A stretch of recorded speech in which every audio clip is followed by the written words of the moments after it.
Welcome to YouTube channel IS Vishesh Vidyalaya. Hope आप सभी लोग अच्छे होंगे, स्वस्थ होंगे, मस्त होंगे और बहुत अच्छे से अपने स्टडीज पर फोकस कर रहे होंगे, राइट। तो स्वागत है आपका बहुत बहुत आपकी कौन सी क्लास में? वेरी सिंपल क्लास में, जहां मिलते हैं आपको एकदम हलवा सवाल और एकदम most type of revision, right, जिसको डाइजेस्ट करने में आपको बिल्कुल भी दिक्कत नहीं होती, बिल्कुल भी डिफिकल्टी नहीं होती है ना। तो हम पढ़ रहे हैं अपनी इंडियन पॉलिटी का 22nd चैप्टर, कंटिन्यू करते हैं 22nd चैप्टर जो कि है संसद, राइट, है ना। 22nd चैप्टर पार्लियामेंट है आपकी। आज हमको टॉपिक क्या स्टार्ट करना है? आज हम पढ़ेंगे दोनों सदनों की अवधि। संसद, दो संसद में इंपॉर्टेंट क्या है? दो आपके सदन, राष्ट्रपति जी, तीसरे है ना लोकसभा, राज्यसभा और राष्ट्रपति जी, तीनों से बहुत इंपॉर्टेंट है, तभी तो सदन बनेगी आपकी। चलिए, बाकी वो सदस्य भी हैं, जो सदस्य हैं वो कहाँ है? लोकसभा के हैं, राज्यसभा के हैं, ठीक है। अच्छा, हम आज पढ़ते हैं दोनों सदनों की अवधि, है ना, चाहे वो राज्यसभा हो चाहे वो लोकसभा हो, दोनों सदनों की हम क्या पढ़ लेंगे आज? अवधि पढ़ लेंगे, ठीक है। तो पहले किसकी पढ़ेंगे हम आज? किसी भी पढ़ लो आप, उसमें क्या दिक्कत है? राज्यसभा की पढ़ लो, राज्यसभा की अवधि से स्टार्ट करते हैं, कोई दिक्कत नहीं। दोनों सदनों की अवधि, ठीक है, दोनों सदनों की अवधि। अच्छा, आपको पता है तो इसमें भी हम पहले पढ़ते हैं राज्यसभा की अवधि, है ना।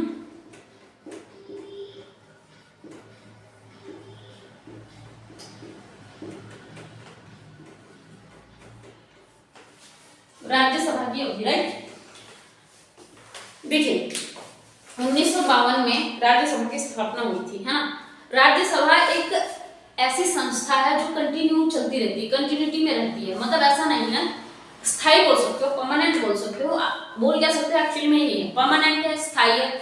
जैसे कि कोई एक इंस्टीट्यूट होता है, कोई एक प्रोजेक्ट होता है, कोई एक आयोग बनाया गया, कोई एक, है ना, कोई भी एक आयोग बनाया गया, उसका पर्टिकुलर एक प्रोविजन था, एक पर्टिकुलर कोई उद्देश्य था, कोई पर्पस था, ठीक है, कि ये पर्पस पूरा होगा, ये बनाई गई संस्था, ये पर्पस पूरा हुआ, उसके बाद उसको विघटित कर दिया गया, उसको समाप्त कर दिया गया, उसको हटा दिया गया, फिर जरूरत पड़ेगी फिर दोबारा बना लेंगे, फिर काम पूरा हो गया दोबारा से हटा दिया गया, फिर दोबारा जरूरत पड़ी दोबारा से बना दिया, फिर दोबारा वो खत्म हो गया, प्रपोजल जो भी आपका था, जो पर्पस था वो खत्म हो गया, काम हो गया, तो आपने वापस उसे बंद कर दिया।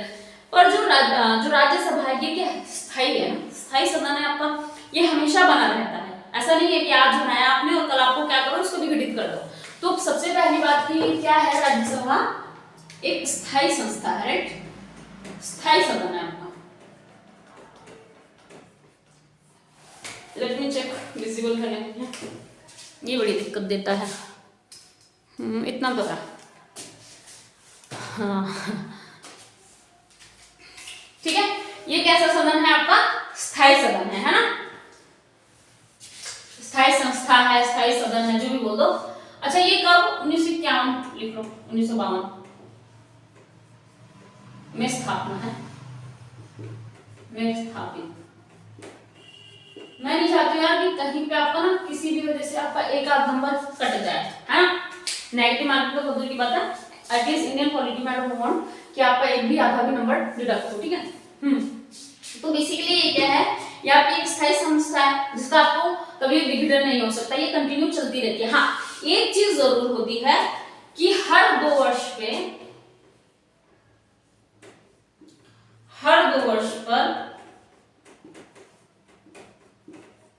यहाँ के सदस्य सेवानिवृत्त होते हैं, यानी कि वो रिटायर होते हैं, राइट। यहाँ के सदस्य हर 2 वर्ष पे यहाँ के सदस्य जो कितने होते हैं? 33%, 1/3 बोलते हैं ना उसको, हम ऐसे लिखते हैं, ठीक है। कैसे लिखते हैं हम? ऐसे लिखते हैं हिंदी में सीधे सीधे, 1/3 सदस्य। मेरे को वो पढ़ाया था ना सिलेबस में, सीसेट में क्वालिफाइंग के लिए 33% चाहिए और 33, ठीक है। 1/3 सदस्य क्या होते हैं? सेवानिवृत्त होते हैं, यानी कि क्या बोलेंगे उनको? रिटायर, है ना, सेवानिवृत्त होते हैं, है ना। तो भाई अगर सेवानिवृत्त हो रहे इतने सदस्य, तो और सदस्य आएंगे भी तो, ज्वाइन भी तो करेंगे उतने सदस्य, ऑब्वियस है। उनके चुनाव होंगे, वो वापस से चुनाव ज्वाइन करेंगे, आगे वाले नए ज्वाइन करेंगे, पीछे वाले भाई उनके उम्र का उनकी जो भी एलिजिबिलिटी वो समाप्त हो गई तो सेवानिवृत्त हो गए, वो रिटायर हो गए। हर वर्ष होते हैं ना, कितने सदस्य होते हैं, हर दूसरे वर्ष हो जाते हैं सेवानिवृत्त, है ना, 1 सदस्य होते ही होते हैं। अब फिर क्या होगा, फिर जो सीटें खाली होती हैं ये क्या होगा, चुनाव होंगे, चुनाव के द्वारा सीटें दोबारा भरी जाएंगी। आप ऐसा चाहो तो लिख लो, इतनी छोटी सी बात है लेकिन फिर भी लिख लेते हैं, चुनाव द्वारा ये रिक्त सीटें दोबारा भर जाएंगी। चलो अब हम अच्छी सी लैंग्वेज में लिखते हैं, है ना, हमारी भी हिंदी अच्छी है, कोई हमारे साथ बिगड़े हुए बच्चे थोड़ी कि हमारी हिंदी बिगड़ी रहा है, इससे बिगड़े हुए बच्चे और बिगड़ी हिंदी का कोई ताल्लुक नहीं है, तो बस ऐसे ही निकल गया है सेंटेंस बन गया है, ठीक है। द्वारा ये रिक्त सीटें भरी जाएंगी, राइट, सीटें दोबारा भरी जाएंगी, ठीक है। चुनाव होंगे, दोबारा से जीतेंगे, जहां का जो सांसद बनेगा वो वापस क्या होगा, वो दोबारा यहाँ पे कब्जा करेगा, है ना। जो रिटायर हो गए हैं वो वापस जाएंगे, अपनी पेंशन लेंगे, नए आएंगे वो सैलरी लेंगे, ठीक है। तो let me change this colour. और राष्ट्रपति क्या होता है, राष्ट्रपति और राष्ट्रपति द्वारा हर तीसरे वर्ष की शुरुआत में मनोनयन, जो ये राष्ट्रपति द्वारा हर तीसरे वर्ष में, हाँ ठीक है, चुनाव होता है, वैसे इनका तो चुनाव ही होगा ना, हाँ ये सीटें चुनाव के द्वारा ही भरी जाएंगी वापस से, और राष्ट्रपति द्वारा हर तीसरे वर्ष की शुरुआत में मनोचयन होगा, ठीक है। इनमें एक और बात है, जैसे जो ये सेवानिवृत्त हो गए व्यक्ति, ये दोबारा ऐसा नहीं है कि भाई अब ये रिटायर हो गए, सरकारी नौकरी नहीं है कि आप रिटायर हुए आप बस पेंशन मिल सकती है, दोबारा नौकरी पे नहीं आ सकते। इस केस में क्या होता है, इस केस में ये बात होती है कि दोबारा से वो व्यक्ति चुनाव लड़ सकता है, जीत सकता है, और वापस राज्यसभा में आ सकता है, ठीक है। तो आप ये चीज लिख लीजिए कि क्या बोलना चाहिए कि इनके लिए कोई जैसे ना कि 1 बार 2 बार 3 बार ऐसे कोई फिक्स नहीं है कि आप इतनी बार ही बन सकते हो, इतनी बार, 1 बार बन गए हो तो नहीं बन सकते दोबारा। तो इसके लिए एग्जैक्ट शब्द क्या होना चाहिए,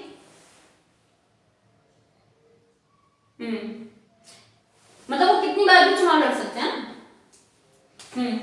ऐसा नहीं, कोई फिक्स नहीं है कि 1 बार हट गए तो आप नहीं बन सकते हो दोबारा, या नहीं बन सकते हो आप बन सकते हो, ठीक है। कितनी बार भी चुनाव लड़ सकते हैं,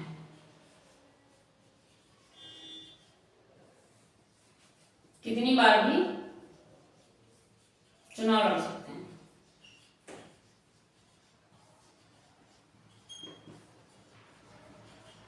ठीक है। कोई दिक्कत, कोई परेशानी, कोई तकलीफ?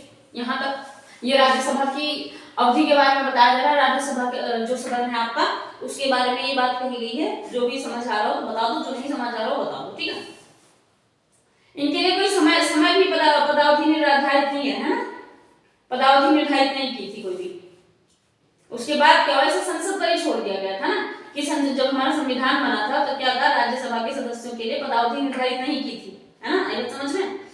इसे क्या करा था, इसे संसद पर छोड़ दिया गया था, है ना। फिर आया एक जनप्रतिनिधि अधिनियम 1951। फिर देखिए जब ये बना, ये सारी चीजें हुई, तो संविधान ने राज्यसभा के सदस्यों के लिए कोई पदावधि स्पेसिफिक कोई पदावधि क्या करी, निर्धारण नहीं करी। तो मैं लिखूं, लिखने की जरूरत है, संविधान ने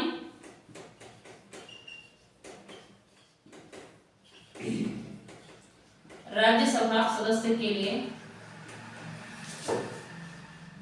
क्या होता है,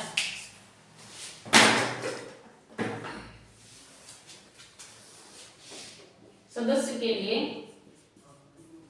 कोई पदावधि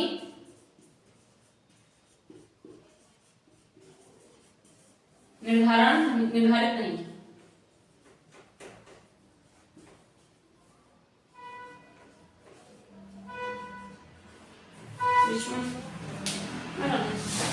अच्छा ये वाले थे तो नहीं चलना है, ठीक है। हाँ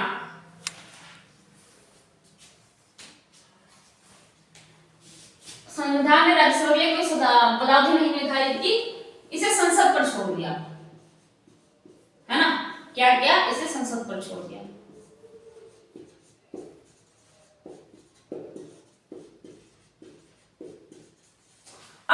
क्या हुआ, 1951 में कुछ चीज होगी, जनप्रतिनिधि अधिनियम जैसे, है ना।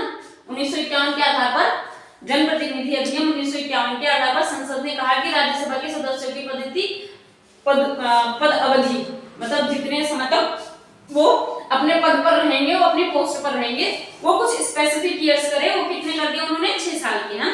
उस समय अभी देखो ना कितने कितने परिवर्तन है, कि रुके रहो, ठहरो ठहरो ठहरो, रुको रुको रुको, ठीक है।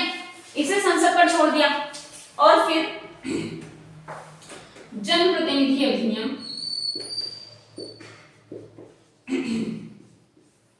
अधिनियम के आधार पर, ये भी लिख लो कब भाई, 1951 के आधार पर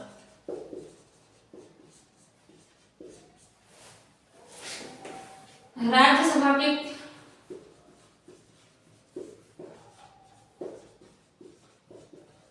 की पदावधि 6 वर्ष, उस समय की बात है ना, की पदावधि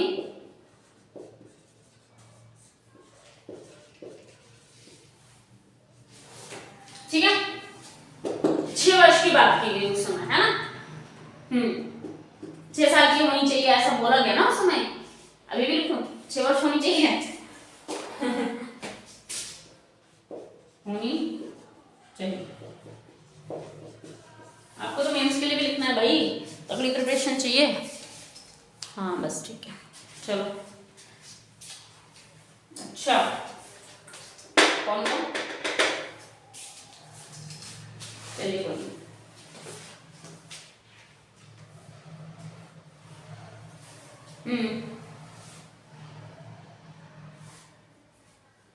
अच्छा इसमें आपको एक बात पता है, इस अधिनियम ने क्या किया, भारत के राष्ट्रपति को पहली राज्यसभा में चुने सदस्यों की पदावधि कम करने का भी अधिकार दिया है, ये बात जानते हो आप? इसी अधिनियम ने दिया राष्ट्रपति को राज्यसभा के सदस्य के पदावधि को कम करने का अधिकार, ठीक है। ये लिख दूं, आ जाएगा। इस अधिनियम ने, ऐसे लिख देती हूँ, अधिनियम ने, इसने लिखती हूँ, ज्यादा समझ नहीं है, ज्यादा चीजें कंज्यूम कर लेगी। अधिनियम ने राष्ट्रपति को, कर लो फिर, पहले नोट कर लो, जल्दी कर लो, ये आधी लाइन बची है बस इसमें, फिर अगला पढ़ाएंगे, अगला टॉपिक मतलब पदावधि को कम करने का अधिकार दिया है ना, बस। राज्यसभा के सदस्य की पदावधि कम करने का अधिकार,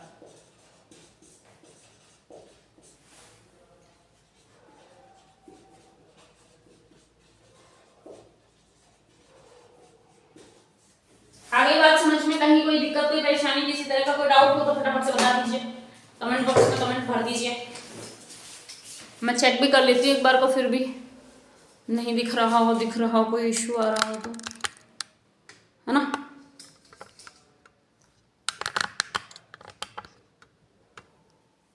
ठीक है, दिख गया। अब तो एक कैमरे का भी मैं देख लेता हूँ, सारा कुछ सीधा कर देती हूँ दिख रहा है, आ गया।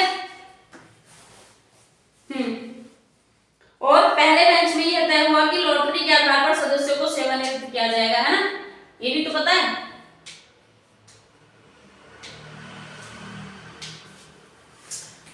उस समय क्या होगा कि हाँ इनको कैसे सेवानिवृत्त किया जाएगा, लॉटरी से, है ना। क्या होगा, नाम सबके डाले जाएंगे जितने व्यक्ति हैं, लॉटरी का सिस्टम जो भी, जैसे हम लोगों को तो ये लॉटरी पता है कि भाई कागज में नाम लिख के डाले और उठा ले, जिसका नाम है तो जो भी हिसाब है उस बंदे के लिए वो चीज होगी, है। तो लिख ले, यही लिख लो, वहां तो नहीं लिखा जाएगा। लॉटरी के द्वारा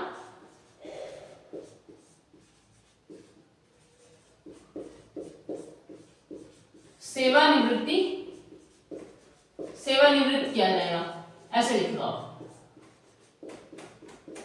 ठीक है। आ जाएगा ना समझ में, अगर नहीं समझ आएगा तो बता देना फटाफट, लेट मी चेंज द आप पढ़ेंगे लोकसभा की होगी, है ना।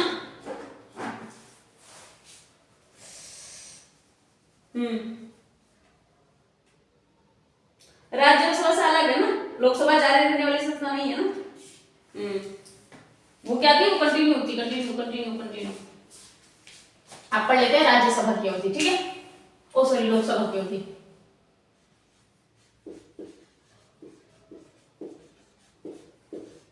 हेडिंग डालो लोकसभा की अवधि। जिनको दिखे ना, खासकर यूट्यूब वाले, अगर दिखे ना तो मैं एक बार ऐसे चेक करती हूँ, फिर मैं उसको टिक कर देती हूँ, तो दिखने लग जाता है। जैसे कि अभी नहीं दिख रहा है, शिट ठीक नहीं किया मैंने तो, सारा यहाँ की सारी मशीनरी हिला दी है आपके इंस्टीट्यूट की। चलिए, आई थिंक इट्स इनफ, है ना, फेयर इनफ। आप लोगों के लिए तो ठीक है, यूं ऑनलाइन वालों को क्या बोलूंगी मैं। चलिए,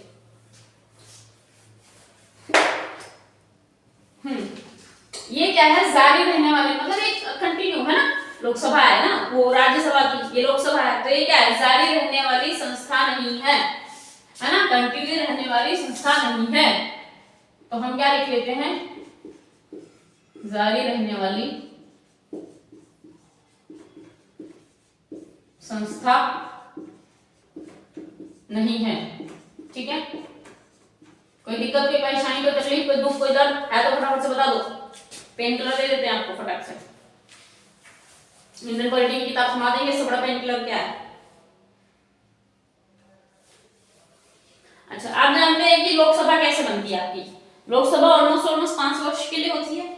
चुनाव हुआ, चुनाव जीता गया, उसी दिन से आपकी लोकसभा बनती है, लोकसभा स्टार्ट होती है। लोकसभा 5 वर्ष तक की होती है, यानी कि, है ना, लोकसभा का कार्यकाल कितने वर्ष का होगा, लोकसभा का कार्यकाल आपके 5 वर्ष का होगा। जब मतलब चुनाव हो गए, पहली बैठक जिस दिन हुई वहीं से आपका लोकसभा चालू, और उस पहली बैठक से लेके आपके 5 वर्ष तक के कार्यकाल होता है। किसके लिए होता है, लोकसभा में 5 वर्ष के लिए लोकसभा का कार्यकाल होगा। 5 वर्ष का कार्यकाल,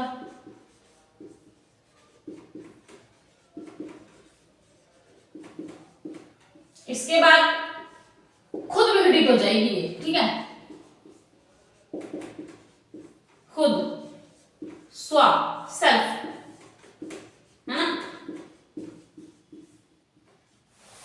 व्हाइट बोर्ड से डिजिटल बोर्ड है, जाएंगे वहां तक भी जाएंगे, आप लोगों का प्यार और विश्वास बना रहा तो जाएंगे। तो अभी हम क्या, पहले यहाँ चल रहे हैं, हम लोकसभा राज्यसभा समाप्त कर रहे हैं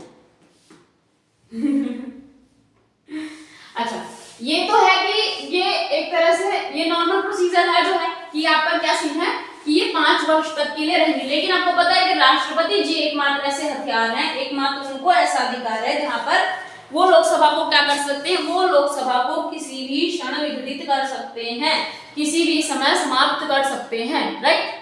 तो हम ये भी लिख लेते हैं फटाक से, राष्ट्रपति जी जो है हमारे, राष्ट्रपति लोकसभा को कभी भी विघटित कर सकते हैं।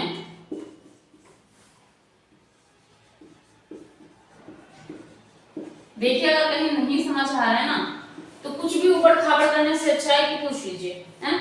यूट्यूब वाले वेरी सिंपल क्लास में आप कमेंट बॉक्स भर दीजिए पूछ के, कोई दिक्कत, कोई परेशानी, कोई तकलीफ नहीं होगी हमें, लेकिन आपको कोई दुख दर्द तकलीफ नहीं होनी चाहिए, right. I am here to explain all this things. तो आपके कर्म क्या है फिलहाल, यार को जो समझना है वो पूछो, in a good manner, in a good way, right. I will answer in a good way, same, हाँ। चलिए, because it's my duty to explain again and again and again, ठीक है। A good learner can be a good teacher, है ना। What I learn from my entire life, that a good learner can be a good teacher. If you will learn in a good way, you can teach in a better way, in a best way, right? So it's very necessary that how you are learning, ठीक है। So हाँ, आपकी लोकसभा जो है राष्ट्रपति जी भी विघटित कर सकते हैं, एकमात्र जैसे ना हर घर का एक मुखिया होता है, हमारे पिताश्री, हमारे माताश्री, कुछ भी रूल्स हो, लेकिन हमारे माताश्री उन रूल्स को पास होता है जो उससे वो हर सारे रूल्स को कुछ ना कुछ वो कर सकती है। सबके लिए है वो रूल्स कि सबके लिए है कि भाई व्रत में तुम खाना थोड़ा थोड़ा खा लिया करो, पानी पी लिया करो, फ्रूट खा सकते हो, लेकिन मम्मी अपने लिए कुछ निकाल लेंगे रूल कि नहीं अगर खा ही लेते हैं तो फिर व्रत का फल कैसे मिलेगा है। तो ऐसे हर कोई कुछ ना कुछ सोल्यूशन हर चीज का निकाल लेता है। वो मम्मी जस्टिफाई भी कर देती है, राइट। मम्मियाँ लोग जब कुछ बताती हैं तो उसको जस्टिफाई हमारे लिए बड़ी अलग रूल हो, लेकिन जब मम्मी उस चीज को बताती है तो वो जस्टिफाइड भी होता है, राइट। सेम ऐसे राष्ट्रपति जी का भले इसका कार्यकाल 5 वर्ष का हो, लेकिन माता जी का क्या सीन है और राष्ट्रपति जी का क्या सीन है कि वो 5 वर्ष के लिए 5 वर्ष के बीच में भी कभी भी वो उसको विघटित कर सकते हैं, किसको, लोकसभा को, है। और इसके खिलाफ न्यायालय में चुनौती भी नहीं किया जा सकता। आप तो जानते हो राष्ट्रपति जी ने जो जो किया है उसके खिलाफ न्यायालय में चुनौती नहीं हो सकती है ना।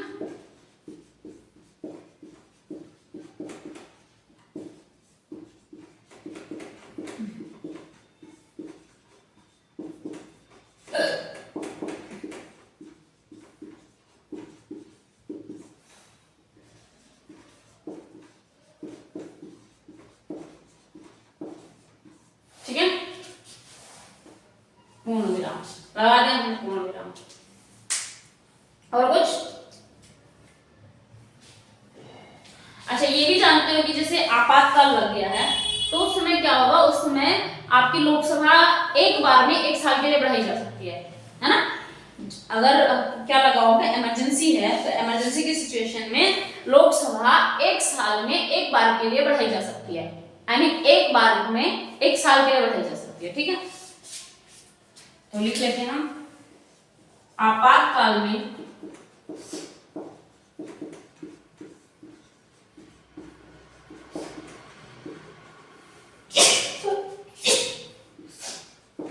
आज तो इतनी मोटी जैकेट पहन गया फिर तो सर्दी लग गई। आपातकाल में लोकसभा एक बार में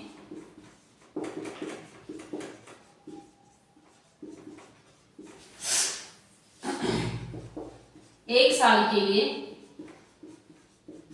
बढ़ाई जा सकती है, राइट। आज तो मैं 4 ही पी गई हूं।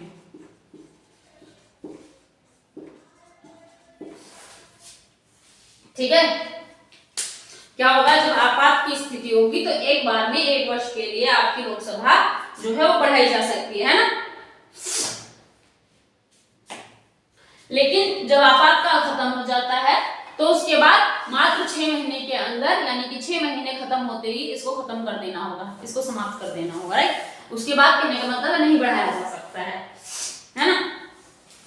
जैसे आपातकाल समाप्त हुआ तो उसके बाद मात्र 6 महीने तक ही लोकसभा, जैसे कार्यकाल बढ़ाया हुआ है, बड़ा जो भी था, तो आपातकाल अब क्या हुआ, समाप्त हो गया।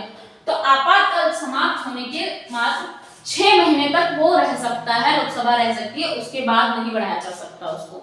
ठीक है, सीधी सी बात है, समझ आ गई? या कहीं कोई दिक्कत, कोई परेशानी, कोई तकलीफ हो तो बताओ।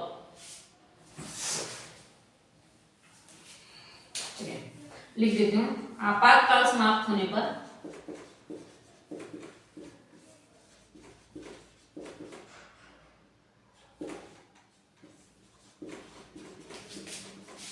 मात्र 6 महीने तक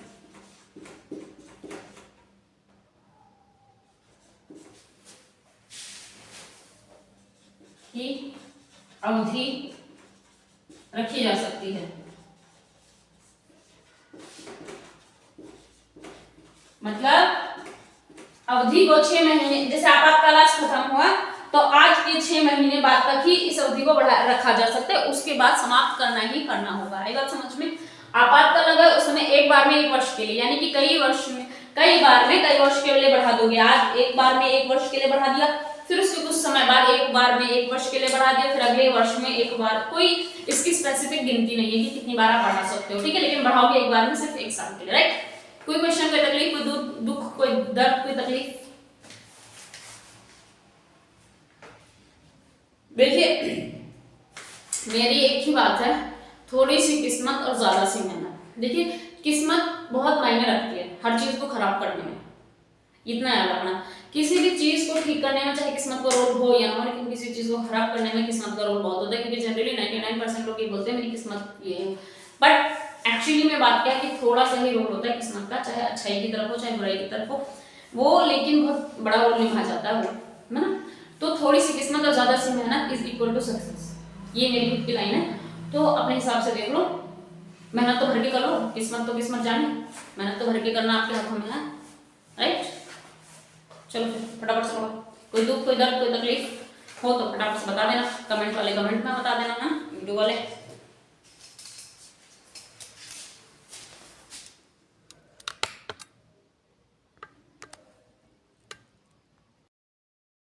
चलिए, संसद की सदस्यता कैसे मिलती है, मतलब आपके पास कौन कौन सी ऐसी एलिजिबिलिटीज होंगी जिसके तहत आपको संसद की सदस्यता यानी कि संसद के किसी सदन की सदस्यता मिल जाएगी, राइट। तो क्या ऐसी आपकी योग्यताएं हैं, क्या आपकी अर्हताएं हैं, जिसको बोला जाता है हमारे संविधान में, कॉन्स्टिट्यूशन में अर्हताएं शब्द का प्रयोग किया गया है। तो क्या आपकी ऐसी योग्यताएं हैं, राइट, क्या आप में ऐसी क्वालिटीज होनी चाहिए जिसकी वजह से आपको सदन का सदस्य बनाया जा सकता है। Meanwhile it will be Rajya Sabha और लोकसभा, दोनों के लिए ही कुछ ना कुछ अर्हताएं हैं, ऑब्वियस है, वेरी ऑब्वियस है, ठीक है। तो हम पढ़ लेते हैं संसद की सदस्यता के लिए अर्हताएं, राइट। संसद की सदस्यता के लिए लिख लीजिए,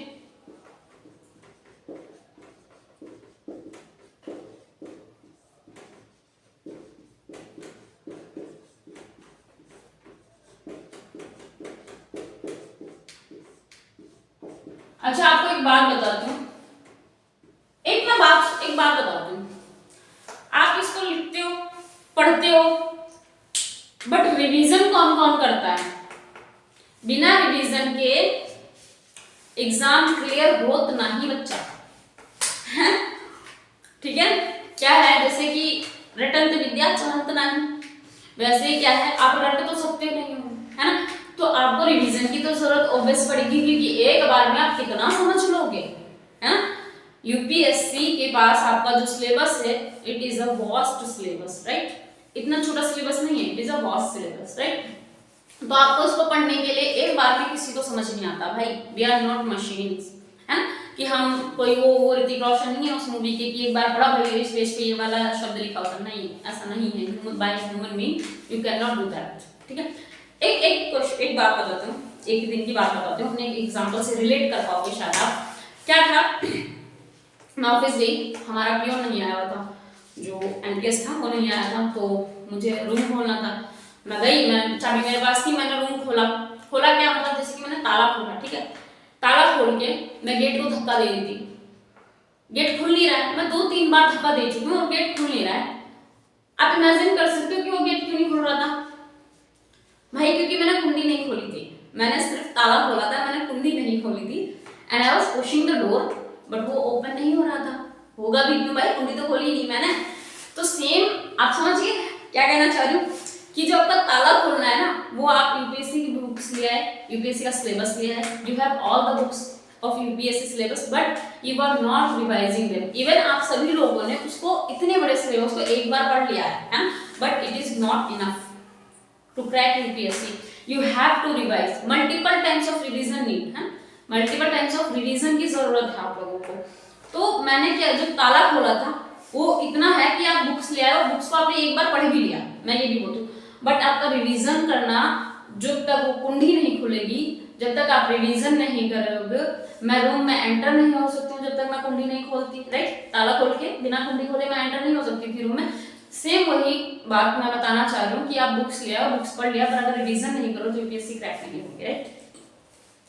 देखिए अगर कोई छोटा मोटा एग्जाम हो ना, तो एक बार पढ़ के शायद आप क्लियर कर भी लोगे। यूपीएससी इतना सारा सिलेबस, अब एक कौन है भाई जो एक बार पढ़ के तुरंत क्लियर कर लेता है एग्जाम? इतने ब्रिलियंट कब पैदा हुए हम, होंगे कुछ इक्के दुक्के, है ना। पर उनको क्या पता है, आपको आप पर्सनली मिले उनसे कि उन्होंने कहा कि मैंने एक ही बार पढ़ा क्रैक कर लिया यूपीएससी। हो सकता है उन्होंने हर चीज को तो 10 बार पढ़ा हो, राइट। आईएएस टीना डाली, right, first rank, first attempt, first rank, तो क्या उन्होंने हर चीज को एक ही बार पढ़ा होगा? Not possible, I don't think so, है ना। चलिए, तो हम क्या पढ़ते हैं, संसद की सदस्यता सदस्यता के लिए अर्हता है, ठीक है। क्या क्या एलिजिबिलिटीज होंगी, क्या क्या उनमें योग्यताएं होंगी जिससे कि वो किसी भी सदन की सदस्यता ग्रहण कर सकता है ना। तो वो संसद के लिए चुना जाए, इसके लिए उसकी क्या योग्यता है। सबसे पहली बात तो आप जान लीजिए कि वो भारत का नागरिक होना चाहिए। देखिए जो फॉरेनर्स हैं ना हमारे देश में, उनको भी कुछ राइट हैं, बट कुछ हैं, सारे राइट्स नहीं है। सारे राइट्स किसको हैं? इंडियंस को, ठीक है, ये फर्क है। जो फॉरेनर्स हैं हमारे कंट्री में आएंगे, विदेशी आएंगे जैसे भी होंगे, उनके कुछ राइट्स हैं बट सारे राइट्स नहीं है, राइट, रिमेंबर। तो सारे राइट्स किसके? इंडियंस के, यानी कि हमारे, वी आर इंडियंस। तो सबसे पहली और इम्पोर्टेंट बात है कि वह भारत का नागरिक हो।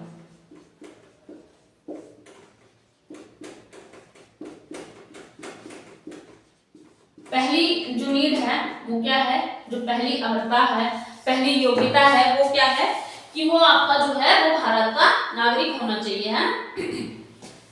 फिर उसे शपथ लेनी होती है, आपको पता है, एज यूजुअल वही सेम शपथ कि मैं भारत के संविधान की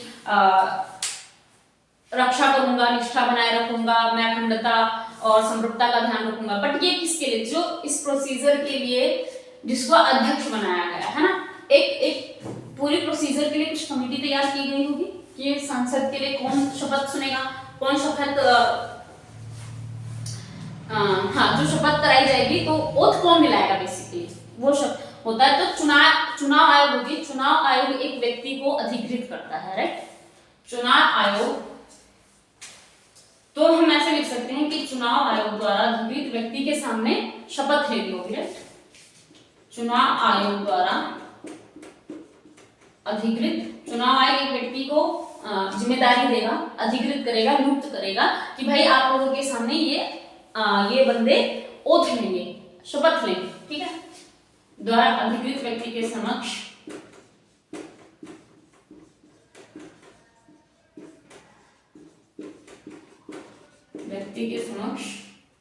शपथ।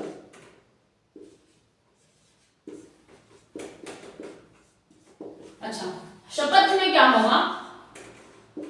शपथ वही होगी क्या कि मैं भारत देश के संविधान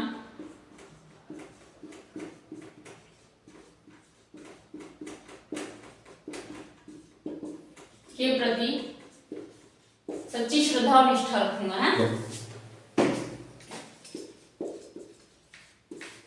मैंने आपको एक बात जो मेरे को पर्सनली समझ आई है वो ये है कि नेताओं द्वारा ली गई शपथ, है ना, और व्यक्तियों द्वारा किए गए वो शादी के फेरे और इंसानों द्वारा किए गए मोहब्बत में प्यार मोहब्बत के बारे, इनकी कोई वैल्यू नहीं है। ये सभी के सभी एक समान है, ये सभी के सभी तोड़ने के लिए बनाए गए हैं, बहुत ही झूठे हैं, ये सिर्फ अपने मतलब के लिए बस, है। कौन सा नेता अपनी सारी शपथ निभाता है भाई? कोई है? कोई इकलौता दिखा दो। एक बार किसी ने संसद की सदस्यता ग्रहण कर ली, ठीक है, अब वो 4 दिन बाद चाहे से हट जाए, चाहे 4 महीने बाद, चाहे 4 साल बाद, लाइफ टाइम तक उसको पेंशन मिलेगी। Can you imagine that? आपके जो बेचारे अभी जो अग्निवीर भर्ती, उसमें क्या है भैया, 4 साल बाद जाओ तुम, दफा हो जाओ यहाँ से, हैं। अपनी जिंदगी का वो मोमेंट, वो लाइफ का वो सबसे अच्छा गोल्डन एज वो सरवाइव कर रहे हैं। हो सकता है वो बीच में मर भी जाए, हो सकता है कुछ भी हो सकता है ना। वाई सैल्यूट है ना, क्यों करते हैं उनको सैल्यूट? क्योंकि उनका काम सच में बहुत नेक है, बहुत ऊपर है। We are also contributing for Indians progress, but जो कंट्रीब्यूशन उनका है ना वो हम नहीं दे पाएंगे, राइट। उनको हर तरह का पेन है, फिजिकल पेन, मेंटल पेन, हर चीज फेस कर रहे हो। और तुम क्या कह रहे हो कि आप नौकरी करो 4 साल की और उसके बाद भाग जाओ, दफा दो, दिखाई मत पड़ो, कौन हो तुम? क्या रहेगी उनकी लाइफ, क्या रहेगा उनका करियर? बहुत बड़ा सवाल है। Whenever you feel like their pain, then realize that what is going on, ठीक है। संविधान के प्रति सच्ची श्रद्धा और निष्ठा रखूंगा। तो आई डोंट लाइक पॉलिटिशियंस।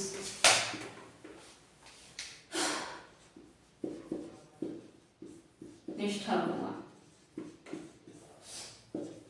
बिना पैसे के हम कहीं जा भी नहीं सकते, हम पॉलिटिशियन भी नहीं बन सकते, है। कहाँ से लाएंगे इतना पैसा कि हम ही चले जाएं देश को सुधारने के लिए?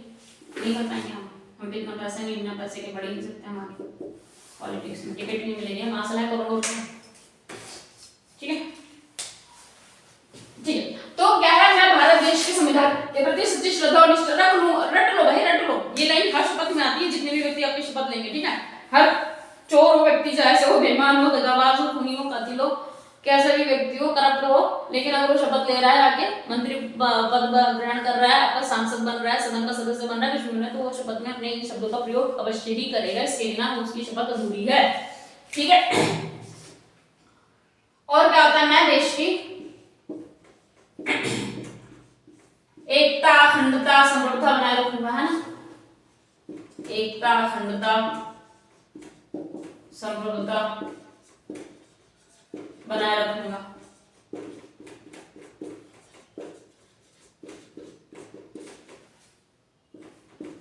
ठीक है। और अच्छा, ठीक है, दो उसमें दो शपथ में दो चीज होती है ना आपकी। फिर अच्छा एक बात बताइए, मैं पहले लिख देती हूँ। राज्यसभा के लिए 30 साल, आप सभी जानते हैं, राज्यसभा के लिए 30 वर्ष, 30 वर्ष की आयु। लोकसभा के लिए 25 वर्ष आयु, है ना। यही होता है, नहीं होता। अब YouTube वाले जितने भी बच्चे हैं वो बताएंगे कि उनमें से किन की एज लोकसभा के लायक होगी और किन की राज्यसभा के लायक, राइट। तो जितने भी बच्चे देख रहे हैं वीडियो या देखेंगे आगे, वो कमेंट में बताएंगे कि उनमें से कौन व्यक्ति की एज लोकसभा के लिए एलिजिबल है और किन बच्चों की एज जो है राज्यसभा के लिए एलिजिबल है। ठीक है, तो एज वाला फैक्टर हो गया। राज्यसभा के लिए कितने वर्ष, 30 वर्ष। लोकसभा के लिए कितने वर्ष, 25 वर्ष। 25 वर्ष किसके लिए, लोकसभा के लिए। 30 वर्ष किसके लिए, राज्यसभा के लिए। ठीक है, ठीक। और कुछ ऐसी हड़ताल होनी चाहिए जो संसद को चाहिए हो, जो संसद ने डिमांड करी हो। ठीक है,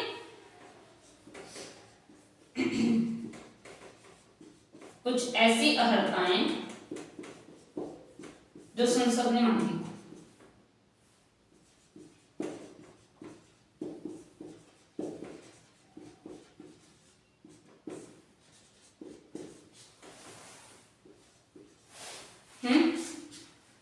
और कुछ अच्छा, जब जनप्रतिनिधि अधिनियम आया था 1951, है ना, जो भी थोड़ी देर पहले भी पढ़ा था कि जनप्रतिनिधि अधिनियम आया था 1951 में, तो संसद ने कुछ अन्य अर्हताएं भी बता दी थी, है ना। अभी पढ़ाया था ना हमने कि जनप्रतिनिधि अधिनियम 1951 में पढ़ाया था ना, जब राज्यसभा के बारे में पढ़ रहे थे हम। तो जनप्रतिनिधि अधिनियम 1951 में संसद ने कुछ और अर्हताएं भी बता दी है इनके अलावा, तो वो भी पढ़ लेते हैं फटाफट से। हाँ, लिखते हैं 1951 जनप्रतिनिधि अधिनियम। हाँ, लेट मी चेक की दिख रहा है, नहीं दिख रहा है भाई, ध्यान रखना पड़ेगा। नहीं दिख रहा है, लिटरली नहीं दिख रहा है, कहाँ गया।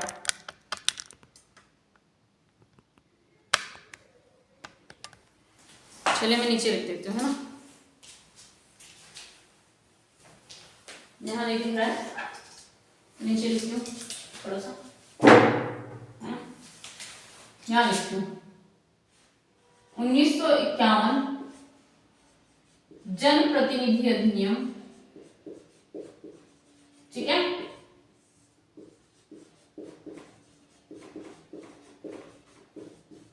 में संसद ने कुछ अन्य अर्हताएं निर्धारित की। ठीक है,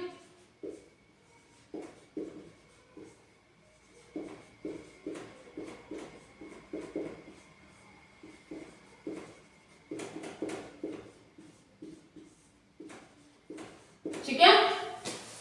अब वो जान लेते हैं कि कौन कौन सी अर्हताएं हैं। अर्हताएं तो समझ गए ना, योग्यता है।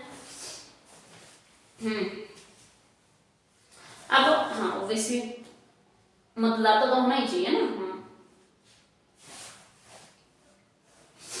पहले तो बंदा मतदाता ही होगा ना कहीं से, है ना, बाद में खुद के लिए वोट मांगेगा, पहले तो खुद कहीं ना कहीं का मतदाता होगा वो, है ना। सपोज मैं जाऊंगी तो अभी क्या हूं, मैं वोट डालती हूँ ना, मैं मतदाता हूँ ना, बाद में मैं मत मांगूंगी जब मुझे बनना होगा कुछ, है ना, राष्ट्रपति बनना होगा तब। ठीक है, चलिए। हाँ तो तुम में से कोई ये भी बता दो भाई, किसी की एज कोई ऐसा है जिसकी एज राष्ट्रपति बनने के लायक हो गई हो, वो भी कमेंट बॉक्स में फटाक से कमेंट कर दे, जिसकी एज राष्ट्रपति बनने योग्य हो। ठीक है, और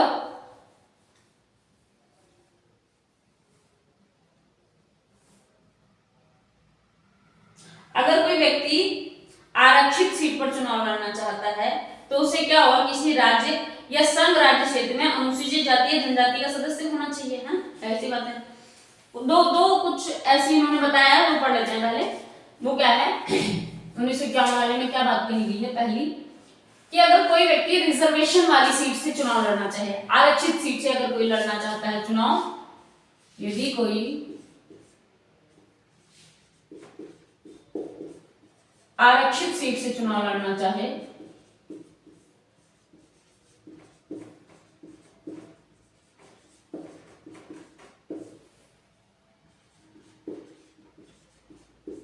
है ना, तो उसे क्या होगा, उसे राज्य या संघ राज्य, है ना, संघ राज्य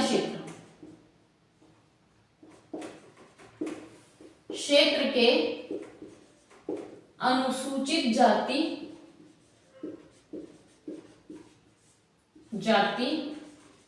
या अनुसूचित जनजाति, है या अनुसूचित जनजाति देखिए, जो रिजर्वेशन वाली सीट्स हैं, है ना, तो आपने कल ही तो हमने शायद इस चीज को कवर किया है कि कुछ रिजर्वेशन वाली सीट्स भी रखी जाती हैं जहां से व्यक्ति चुनाव लड़ेगा, है ना। तो रिजर्वेशन वाली सीट से केवल वही व्यक्ति चुनाव लड़ सकता है जो किसी राज्य या फिर संघ राज्य क्षेत्र में अनुसूचित जाति या फिर अनुसूचित जनजाति के सदस्य उन सीट जनजाति का सदस्य हो, राइट। तभी तो उन सीटों के लिए चुनाव लड़ पाएगा जो कि आरक्षित है ऑलरेडी। किस वे में लड़ पाएगा वो चुनाव, आरक्षित सीट के अगर वो चुनाव लड़ना जा रहा है तो भाई जिस क्षेत्र में वो रह रहा हो, जिस संघ राज्य क्षेत्र में वो रह रहा हो, वहां में अनुसूचित जाति या फिर जनजाति का सदस्य तो होगा, वो ऑब्वियसली होगा, है ना, जाति का सदस्य हो, राइट।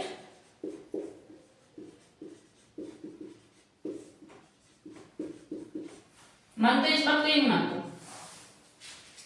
देखिए, अगर मैं हूं, है ना, मैं वैसे जनरल में आता हूँ, बट मैं एग्जांपल देती हूँ। अगर मैं हूं और मुझे रिजर्वेशन वाली सीट से चुनाव लड़ना है, ठीक है, मैं चाहती हूँ कि जो आरक्षित सीट है मैं वहां से चुनाव लड़ूं, तो उसके लिए एक कंडीशन फुलफिल करनी होगी। वो क्या होगी कि मैं राज्य से, जो भी किसी भी राज्य में हूँ या फिर अपने संघ राज्य क्षेत्र में, क्या होगा, मैं किसी अनुसूचित जनजाति या फिर किसी अनुसूचित जाति का सदस्य रहूंगी। अगर मैं ऐसा हूँ, ऐसी हूँ, तभी मैं क्या कर सकती हूँ, आरक्षित सीट से चुनाव लड़ सकती हूँ। आई बात समझ में? कोई दिक्कत, कोई परेशानी, कोई दुख, कोई दर्द, कोई तकलीफ? चलिए आइए, हलवा खाइए, मोमोस टाइप रिविजन पाइए, और उससे ज्यादा क्या बोल सकते हैं। As I said, I always said that it is very easy and very simple class, right? तो इससे आई डोंट थिंक कि इससे भी ज्यादा इजीली कोई पढ़ा सकता है। बाकी चैलेंज नहीं कर सकती हूँ मैं किसी को, भाई शिक्षा है, अपना अपना देने का तरीका शिक्षा को, है ना।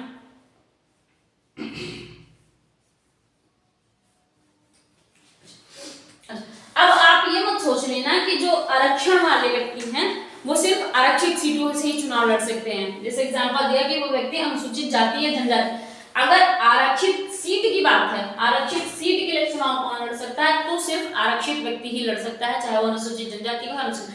लेकिन अगर व्यक्ति की बात करें कि ये व्यक्ति अनुसूचित जाति का है या अनुसूचित जनजाति है, तो क्या ये सिर्फ रिजर्वेशन वाली सीट से चुनाव लड़ सकता है? ऐसा नहीं है, वो उन सीट से भी चुनाव लड़ सकता है जो आरक्षित नहीं है। इस बात को हमेशा, इसमें कोई दिक्कत है तो कमेंट करके पढ़ा सकते हो, ठीक है।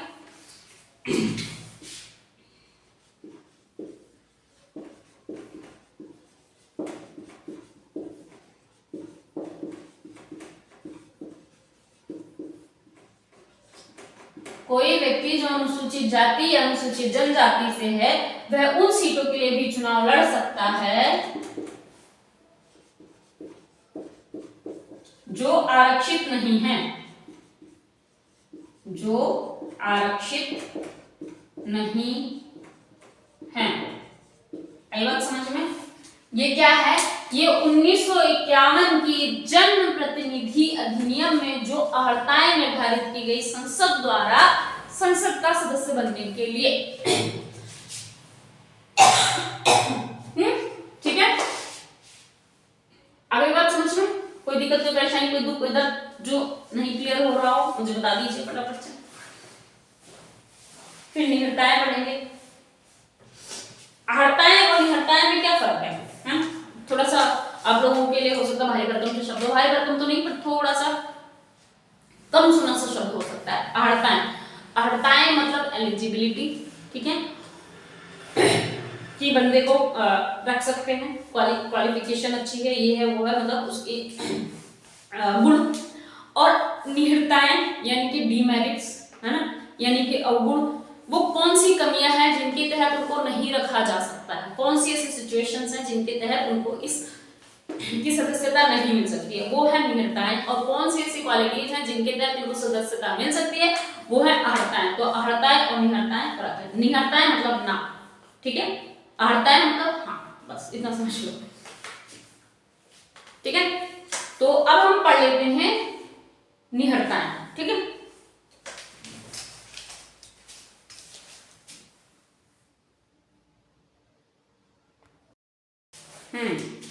तो अब हमें क्या पढ़ना चाहिए? हमें पढ़ना चाहिए निहत्ताएं, है ना।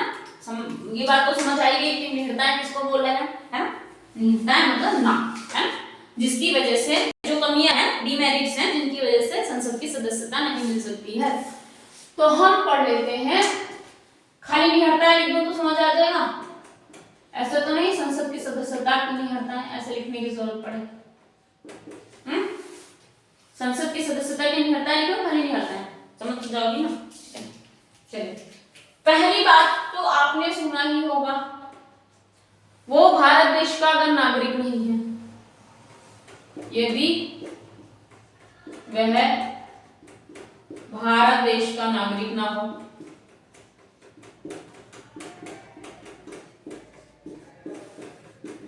उसने क्या किया हो, उसने अपने मन से किसी और देश की नागरिकता ले रखी हो, जबरदस्ती नहीं, अपनी इच्छा अनुसार किसी और देश की नागरिकता ले ली है, तो क्या वो भारत का नागरिक तो नहीं है ना भाई। ऐसे में उसको नहीं हम ये वाले पद दे सकते हैं, ठीक है। लाभ के पद पर ना हो, है ना, लाभ के पद पर ना हो। अब कोई मंत्री का पद और किसी संसद ने दिया अगर कोई पद, उन पदों को बस छोड़कर, है ना, संसद द्वारा दिया पद और मंत्री, ठीक है, और मंत्री, इनको छोड़ के बाकी कोई किसी भी लाभ के पद पर वो ना हो, ठीक है। पागल या दिवालिया ना हो, है ना, मतलब अगर वो पागल और दिवालिया है या लाभ के पद पर है, अगर लाभ के पद पर है, निहत्ताएं है ना, लाभ के पद पर है तो उसे एलिजिबल नहीं माना जाएगा। वह भारत देश का नागरिक अगर नहीं है तो वो इसके एलिजिबल नहीं माना जाएगा। पागल या दिवालिया है, नहीं माना जाएगा। अगर संविधान में या संसद की तरफ से, संसद ने जो अर्हताएं घोषित कर, जो डिमांड कर रखी है, अगर वो पूरी नहीं करता है तो भी, है ना, संसद द्वारा मांगी गई, है ना, मैं तो ऐसे लिख देती हूं, मांगी गई अर्हताएं अगर नहीं है, अर्हताएं ना होने पर ऐसे लिख देते हैं, जो संसद ने एलिजिबिलिटीज मांगी है अगर वो नहीं है तो भी उस सिचुएशन में भी क्या बोला जाएगा, उसको क्या माना जाएगा, यही कि वे इसके एलिजिबल नहीं है ना। अगर न्यायालय ने उसे विकृत घोषित कर दिया है, न्यायालय ने विकृत घोषित कर दिया हो,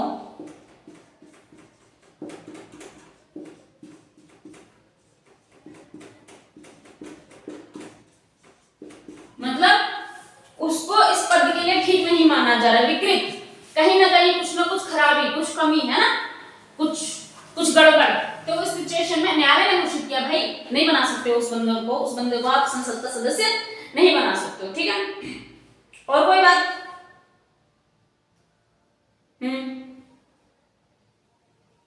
ठीक है। अच्छा एक बात और, जैसे आपने पढ़ा था, अभी पढ़ा था हमने ना कि 1951 में जनप्रतिनिधि अधिनियम ने इसके अलावा कुछ एक्स्ट्रा अर्हताएं दी थी, है ना। तो जब कुछ एक्स्ट्रा अर्हताएं दे सकता है जनप्रतिनिधि अधिनियम 1951, तो कुछ निहिताएं भी तो एक्स्ट्रा में दे सकता है कि इनके अलावा कुछ ऐसे रूल्स हैं जिन्हें फॉलो किया जाएगा। ठीक है, तो हम वो भी जान लेते हैं। 1951 जनप्रतिनिधि अधिनियम द्वारा दी गई कुछ अन्य निहिताएं, है ना।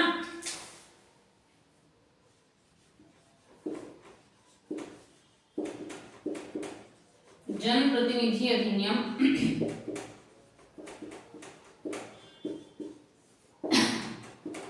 1951 द्वारा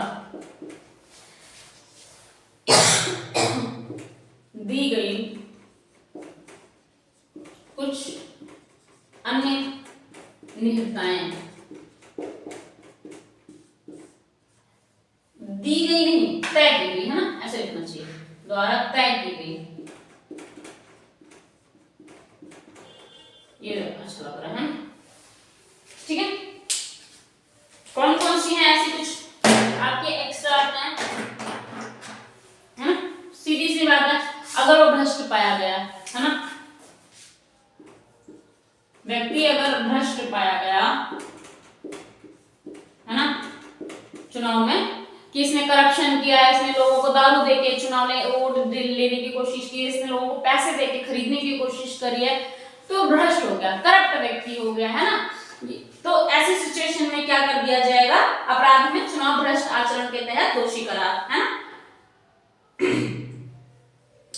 अगर दिया गया है दोषी करार तो जाहिर सी बात है ना, भ्रष्ट पाया गया तो वो क्या हो गया, वो उसके लायक नहीं रहा ना, है ना, उस पद के लायक नहीं रहेगा, वो भ्रष्ट पाया गया, चाहे रीजन कोई सा भी रहा हो, है ना।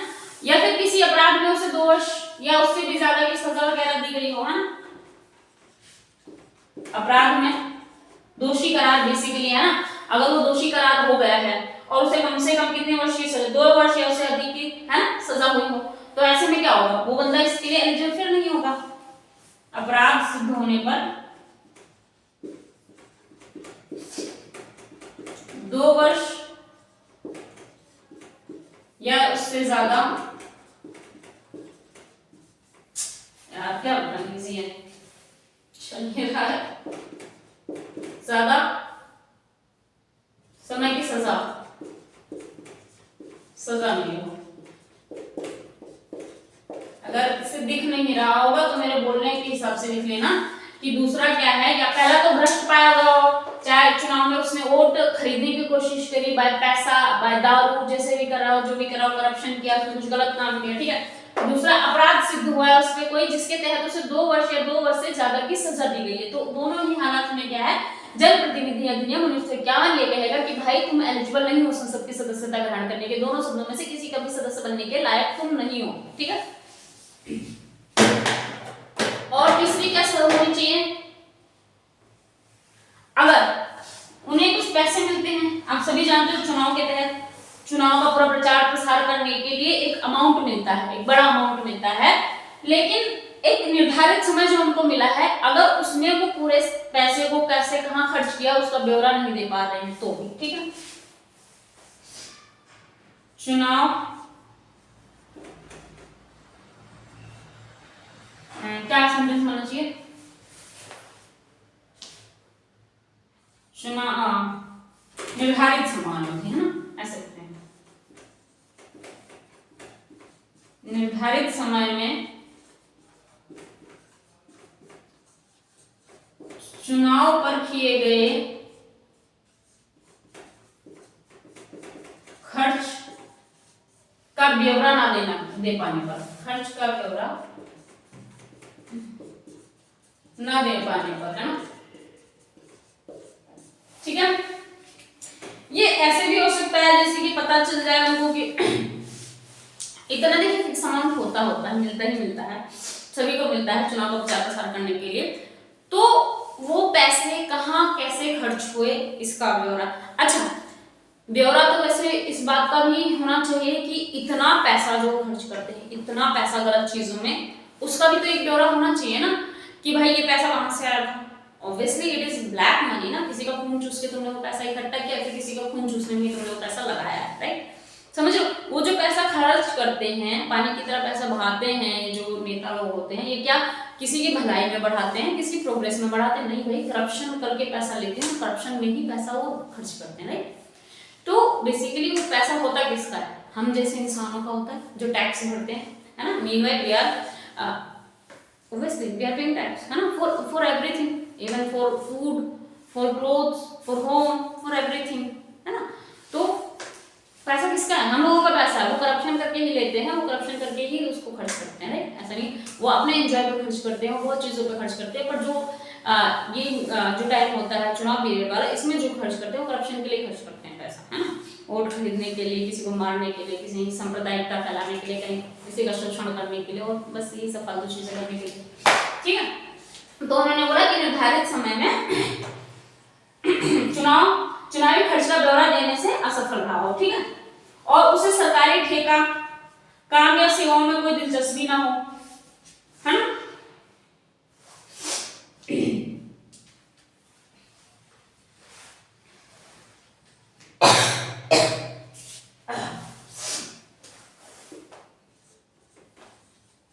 सरकारी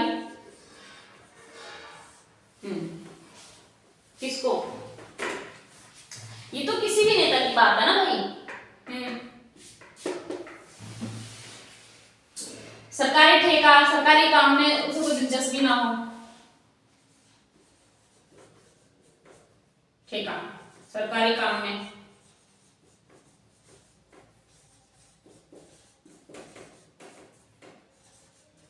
कोई दिलचस्पी ना हो,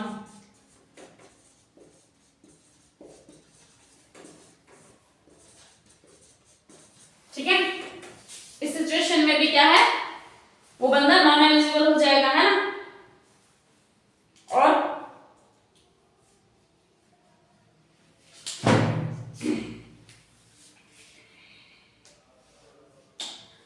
भ्रष्टाचार के तहत उसे कहीं से बर्खास्त ना किया गया, सरकारी कामों से, है ना। अगर भ्रष्टाचार को कल्प्रिट वो करप्ट पाया जाता है ना, भ्रष्ट काम में, जैसे यहाँ पढ़ा था वही भ्रष्टाचार से, चलो उसी टॉपिक को हम उसमें भी जोड़ लेते हैं। ये चुनाव वाला था, ये बाकी किसी सरकारी काम के मुद्दों में है, किसी भी फील्ड में अगर वो भ्रष्ट पाया गया, आइदर चुनाव और एनी टाइप ऑफ सरकारी कामकाज, राइट। तो दोनों ही सिचुएशन में क्या है, अगर वो भ्रष्ट पाया जाता है तो नॉन एलिजिबल हो जाएगा, ठीक है। रिश्वतखोरी वगैरह के लिए भी, है ना, दंडित किया गया। अगर रिश्वत ले रहा है वो, है ना, और ऐसे में वो पकड़ा गया है, साबित हो गया और उसे दंड दिया गया, तो उस सिचुएशन में भी वो नॉन एलिजिबल हो जाएगा, ठीक है। ये तो आपको भी, खुद को भी पता होना चाहिए। अगर जैसे कि कोई दहेज प्रथा के अंतर्गत पाया गया है, कोई सती प्रथा, किसी भी तरह के शोषण में उसका हाथ पाया गया है, वो व्यक्ति पाया गया है, तो उस सिचुएशन में भी क्या हो, जो भी कुरीतियों को बढ़ा रही है ना, दहेज प्रथा हो गया, सती प्रथा, अगर इतने बड़े बड़े व्यक्ति जो इतने बड़े बड़े पद को संभालने जा रहे हैं, अगर वो भी वही ऐसे इन कुरीतियों को बढ़ाएंगे तो देश कैसे आगे बढ़ेगा ना। तो ये मॉडल होते हैं, जो हीरो हीरोइन होते हैं, जो हमारे नेता लोग होते हैं, जितने भी बड़े लोग होते हैं, जो जिनको लाखों करोड़ों लोग जनता देखती है किसी भी काम को करते हुए, तो क्या रोल मॉडल्स हो जाते हैं कुछ कुछ लोगों के। हमारे तो खैर कोई भी रोल मॉडल नहीं है, नहीं सेलिब्रिटी में, नहीं है फिल्म इंडस्ट्री में, नहीं आपके नेता होताओं में। रोल मॉडल होंगे तो कौन होंगे भाई? चंद्रशेखर आजाद जैसे लोग होंगे, शहीद भगत सिंह जैसे लोग होंगे, इनको रोल मॉडल करने में। शहीद भगत सिंह जी 23 साल की उम्र में फांसी लेने वाले व्यक्ति, चंद्रशेखर आजाद देश को आजाद कराते कहते, खुद को गोली मार लेना है, तो बहुत बड़ी बड़ी बातें हैं ये भाई। गूज़बम्स हो जाते हैं अभी भी उनके बारे में जिक्र करो तो ना, right, goosebumps, can feel that. तो ये हैं सच्ची श्रद्धा वाले व्यक्ति, ये हैं रोल मॉडल बनाने वाले व्यक्ति। बाकी तो ये सब वाहियात हो, ठीक है, इन माय ओपिनियन। सबके अपने अपने ओपिनियन है, पर्सनल है, सो और नेक्स्ट टॉपिक कर लेते हैं डिस्कस। ये भी कलर हार मार गया है। दल बदल के आधार पर निहत्ता, हाँ, कुछ निहत्ताएं ऐसी भी हैं जो दल बदल के आधार पर होती है। ये टॉपिक मुझे, मतलब किसी टॉपिक के रिगार्डिंग ये वाली बात पढ़ाई गई है, मैंने पढ़ाई है, मुझे याद आ रहा है, हाँ, दल बदल के आधार पर निहत्ताएं।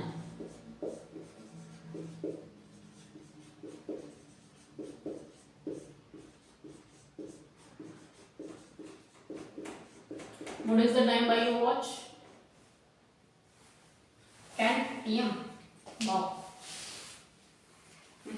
बहुत दिन हो गए ना, 1 2 3 बजे क्लास नहीं होती है, वैसी हो जाती है 10 11 बजे हैं, 9 बजे 10 बजे 11 बजे, अब नहीं बजते 1 2 3 है।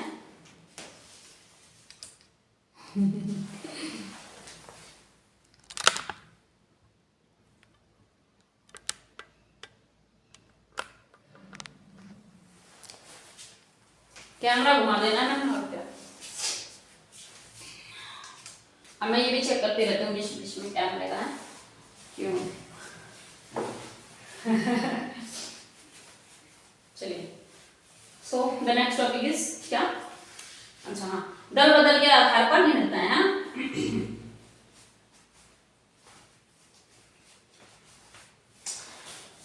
एक हमारी अनुसूची है 10वीं अनुसूची, उसमें दल बदल के लिए कुछ प्रोविजंस हैं, है ना।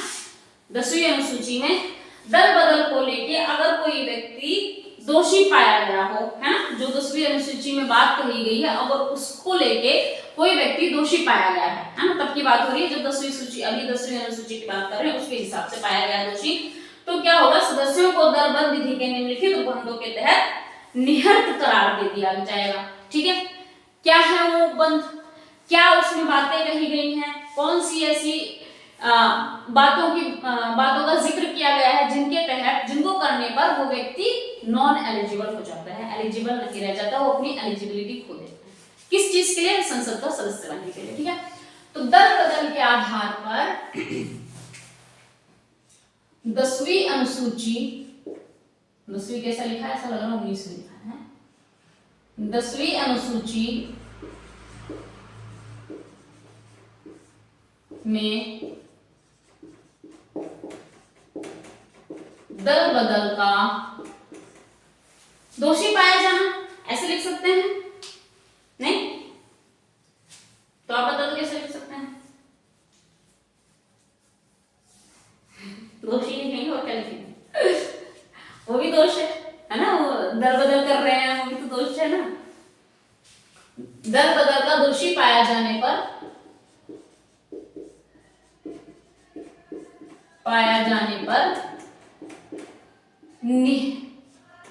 निहर्ताएं या निहर्त कर दिया जाए। निहर्त कोई शब्द बनेगा, नहीं बनता है भाई, निहर्त के तहत निहर्त कर दिया जाएगा। किए जाने पर निहर्ताएं होता है पता है, निहर्त का नहीं पता है। दल बदल का दोषी पाया जाने पर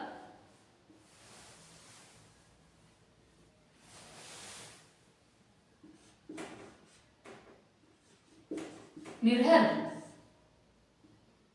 हो जाएगा, है निर्हर, पक्की बात है।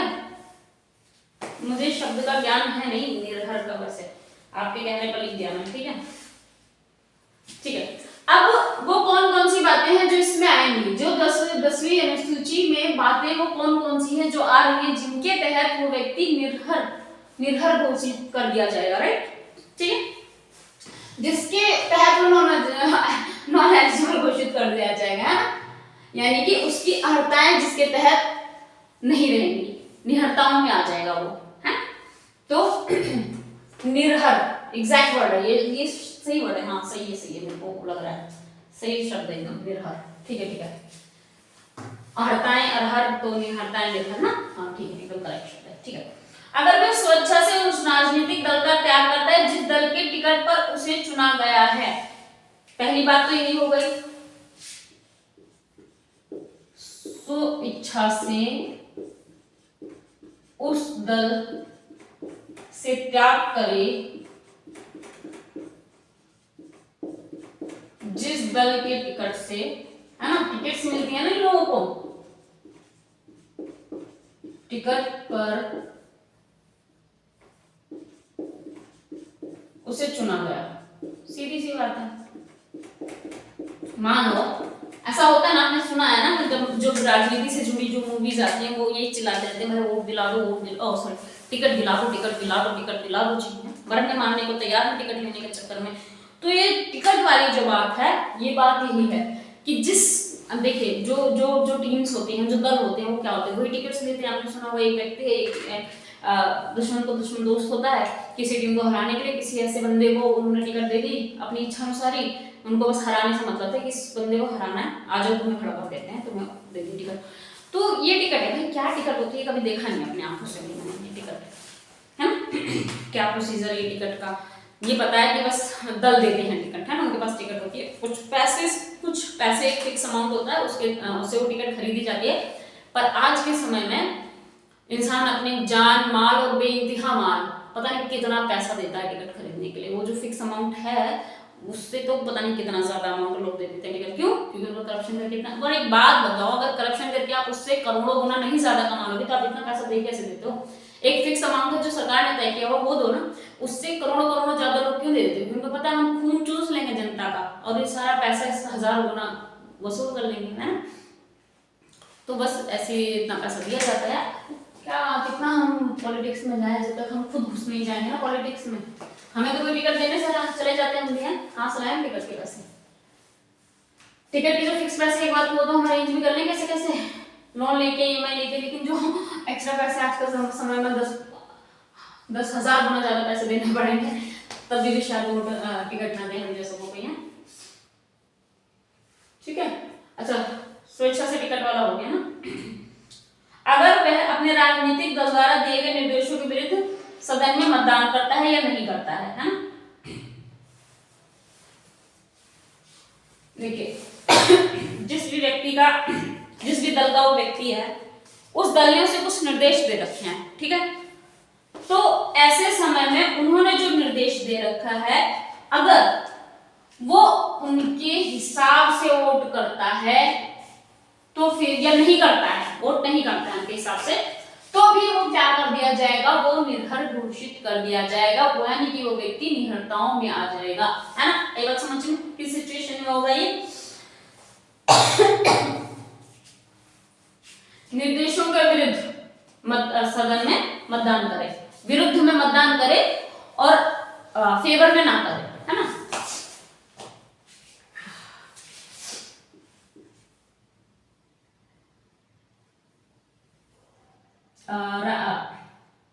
उसी राजनीतिक दल की बात होगी यहाँ पे जहां से उसे टिकट मिला है, ठीक है। तभी तो उसकी बात की वैल्यू की जा रही है, वरना वो कैसे उसको ऑर्डर, है ना। तो वह अपने राजनीतिक दल द्वारा दिए गए निर्देशों के विरुद्ध सदन में मतदान करता है, ठीक है। जो राजनीतिक दल ने उसे निर्देश दिए हैं उसके विरुद्ध अगर वो मतदान करता है तो ऐसे सिचुएशन में क्या होगा, उसे उसकी अर्हताएं खत्म मानी जाएंगी, वो निहत्ताओं में आ जाएगा। राजनीतिक दल के विरुद्ध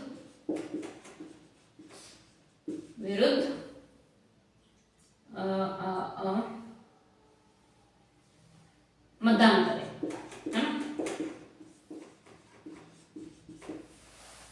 ठीक है।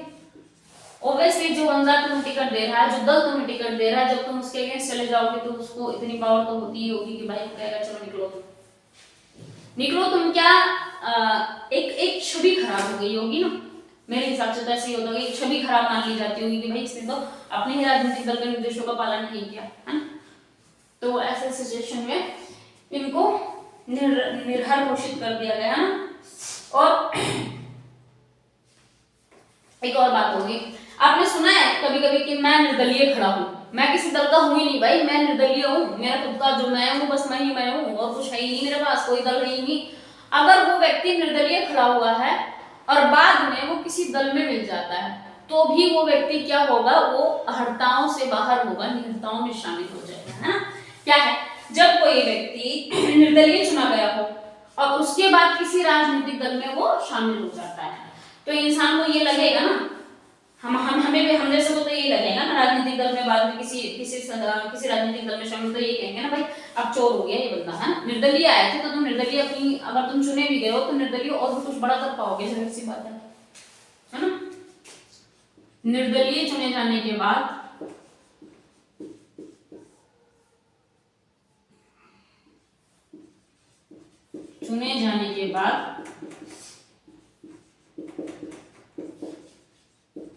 किसी राजनीतिक दल में शामिल हो जाए,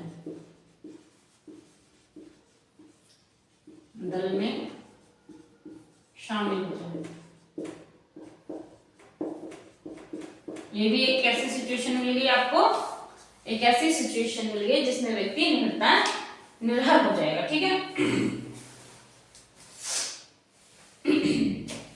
और भी कोई, अगर कोई नामित या नाम निर्देशित सदस्य 6 महीने के बाद किसी राजनीतिक दल में शामिल होता है, कोई नामित व्यक्ति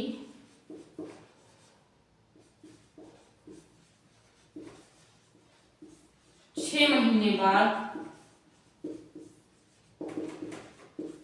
राजनीतिक दल में शामिल होता है,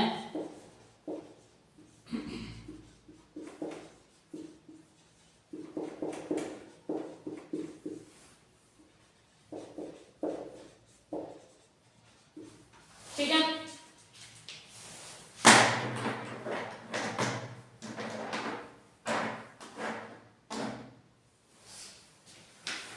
अच्छा, अगर 10वीं अनुसूची से रिलेटेड कुछ सवाल आ जाते हैं, है ना, मतलब कुछ गड़बड़ होती है, कुछ सवाल करने हैं, कुछ जवाब करने हैं, तो उनका निपटारा कौन करेगा? राष्ट्रपति करेगा?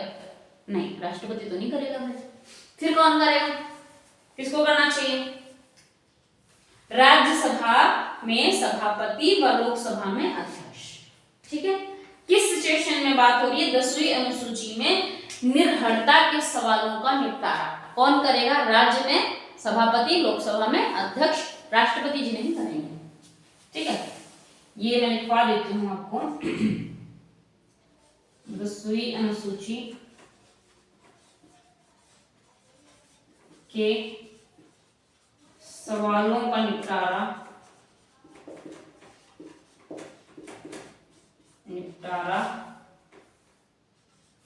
मेरे बोलने से लिख लो, जिसको दिखना रहा हो। राज्य में सभापति, लोकसभा में, राज्य में नहीं, राज्यसभा में सभापति, लोकसभा में अध्यक्ष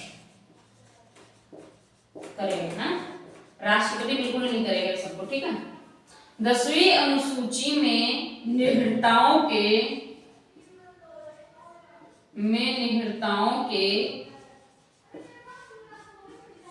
सवालों का निपटारा राज्यसभा में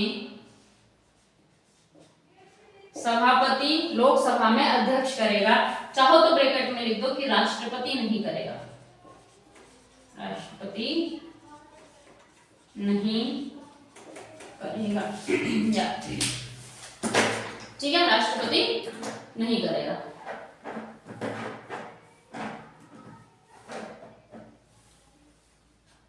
और एक और बात बताया ये गया 1992 की बात है ना, 1992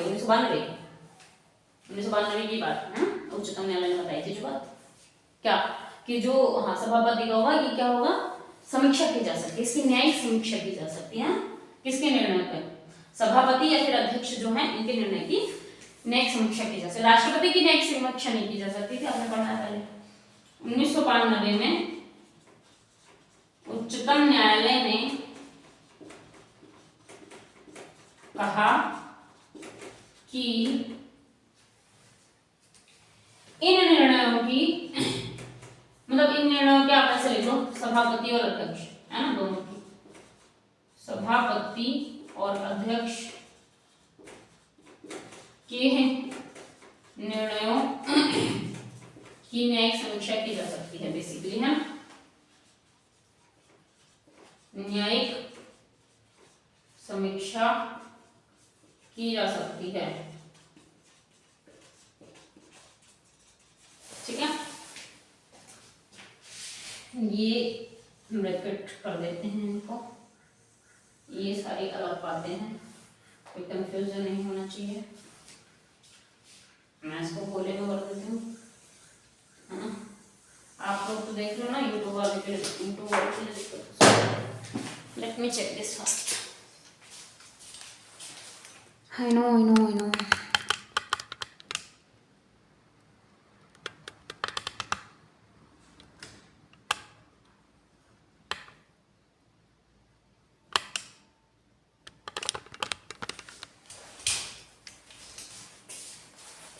चलिए जिसको जिसको यहाँ कहीं डिस्प्ले में दिक्कत आ रही होगी तो जब आप वीडियो मतलब पूरी वीडियो देखेंगे तो आपका कहीं से कुछ भी नहीं छूटेगा, आपको कुछ ना कुछ करके मतलब आपको ये पूरी वीडियो दिखाई गई है, ठीक है। हो सकता है जब आप पढ़ रहे हो उस समय आपको नहीं दिखे तो आपको नहीं, पूरी वीडियो जब आप देखोगे तो आपसे कोई भी एक भी शब्द छूटेगा नहीं। तो आज की चैप्टर को यहीं पे समाप्त करते हैं। आज का चैप्टर का ये जो है पार्ट, ये जो पार्ट है एक्चुअली पार्ट नहीं ये पार्ट, तो ये पार्ट सेकंड था जो कि चला है अभी, 2-3 पार्ट और आएंगे इस चैप्टर में, तब जाके ये वाला चैप्टर खत्म होगा जो कि संसद है। तो तब तक के लिए आप सभी से एक ही रिक्वेस्ट है कि कुछ भी ऐसा ना करिए जिससे किसी व्यक्ति या किसी इंसान या किसी जानवर को आपकी वजह से किसी भी प्रकार की हानि उठानी पड़े, किसी भी इमोशनली, फिजिकली, मेंटली किसी भी प्रकार के टॉर्चर की वजह आप नहीं बने, ठीक है। और कोशिश करिए कि जितनी हो सके आप किसी की मदद करिए, जब तक मदद नहीं करने लायक होते मेहनत करिए, और जब मेहनत करके सक्सेसफुल हो जाए तो मदद करिए, ठीक है। चलिए बहुत बहुत धन्यवाद, मिलते हैं अगली क्लास में, थैंक यू।